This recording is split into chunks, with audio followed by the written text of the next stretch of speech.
ಹಸುರಿನ ಬನಸಿರಿಗೆ ಒಲಿದು ಸೌಂದರ್ಯ ಸರಸ್ವತಿ ಧಾರೆಗಿಳಿದು ಆಹಾ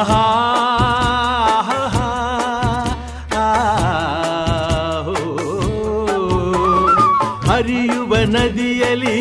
ಜಾಡಿ ಹೂವನದಲ್ಲಿ ನಲಿಯುತ್ತ ಓಲಾಡಿ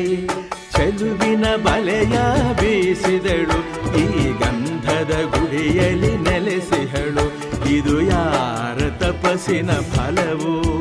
ಈ ಕಂಗಳು ಮಾಡಿದ ಪುಣ್ಯವೋ ಆಹಾ ನಾವಾಡುವ ನುಡಿಯೇ ಕನ್ನಡ ನುಡಿ ನಾವಿರುವ ತಾಣವೇ ಗಂಧದ ಗುಡಿ ಅಂದದ ಗುಡಿ ಗಂಧದ ಗುಡಿ ಚಂದದ ಗುಡಿ ಶ್ರೀಗಂಧದ ಗುಡಿ ಆಹಾ